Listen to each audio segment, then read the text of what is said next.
Hello, কেমন আছেন সবাই? আ সবাইকে মহালয়ার অনেক, অনেক শুভেচ্ছা।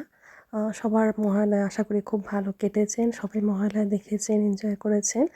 আর মহালয়ার যেটা মেইন গুরুত্ব যেটা সেটা হলো যে আমাদের পূর্বপুরুষদের, পিতৃপুরুষদের তর্পণ করা, তাদের আত্মার শান্তি কামনা করা, তাদেরকে পুজো দেওয়া। তো আশা করি প্রত্যেকেই হয়তো করেছেন যাদের নিয়ম আছে করার।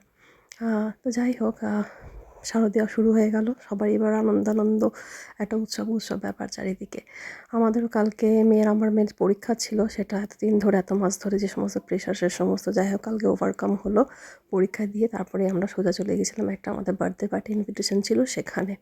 তো সেখানে যাই হোক এই এতগুলো মাসের যে প্রেশারটা ছিল বার্থডে পার্টি থেকে সেটা অনেকটা ওর রিলিফ হয়েছে। সব বন্ধুদের সাথে অনেক দিন পর দেখা হলো।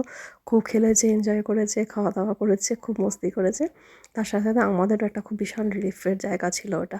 কারণ অনেক দিন পর সবার সাথে দেখা হলো। বিশেষ করে আমার কোথাও যাওয়াই হয় না, যেহেতু শনিবার রবিবার কাজ থাকে। আর এখানে বেশিরভাগ ইভেন্টই সব শনিবার রবিবারেই হয়, কারণ শনিবার রবিবার মোস্ট অফ দ্য পিপলসের ছুটি থাকে। তো এবার দিনের শেষে আমরা প্রত্যেকেই ক্লান্ত। তার মাঝখানে সাপ্তাহিক বাজার করার ছিল, সেটা আমরা এখানে সেই শপিং সেন্টারের সামনেই দাঁড়িয়ে গাড়িটা পার্ক করে রেখেছি, আর হাজব্যান্ড গেছে বাজার করতে। ততক্ষণ আমরা বসে বসে আকাশের যে দৃশ্য সেগুলো উপভোগ করছিলাম। আর শেষকালে এই দৃশ্যটা পেলাম, যেটা আমার ক্যামেরাবন্দি করা খুবই দরকার ছিল। পাখি